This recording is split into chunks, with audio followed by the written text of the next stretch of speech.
It taught me how important trust is. He reached out to me and was like, "Hey, Gordy, I live local to you. Like, we should golf." I'm a big golfer. I talk about it Mhm. all the time.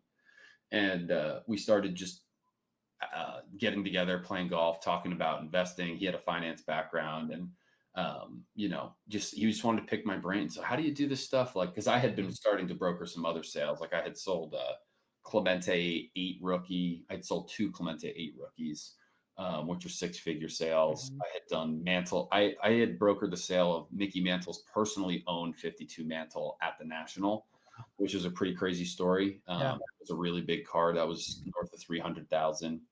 So he was fascinated about this, but he also saw the alternative investing angle. And, I kept that in the back of my head. He had told me he wanted to commit a certain amount of capital to invest into alts, and he saw cards in that, portion of his portfolio.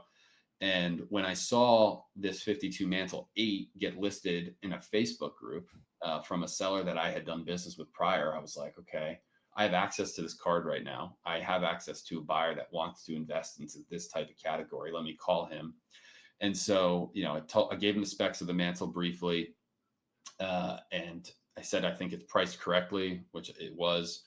And then he asked me, like, let's get on a Zoom call tomorrow and talk more about it. So that night and the morning after, I put together like a little slide deck, similarly to what he Mhm. experienced in the financial world. Yep. Like, if you want to talk to a financial professional, you talk to them with a deck. Yep. So I put together a few slides showing the price appreciation of 52 Mantles over the last 7 years. I showed him every public transaction that had happened. And, I gave him my thoughts in terms of the demand for this stuff increasing. And it was kind of like at that point to him, it didn't take much convincing. It was like a no brainer. Yeah. So at that point, I had the card essentially sold. I just needed to go reach out to the seller of the card and negotiate a price that, compensated me for finding him seller. Um, so yeah, I closed the deal very quickly. I closed it within 24 hours of the card coming up for sale publicly. Um, and, it taught me a lot. It taught me how important trust is,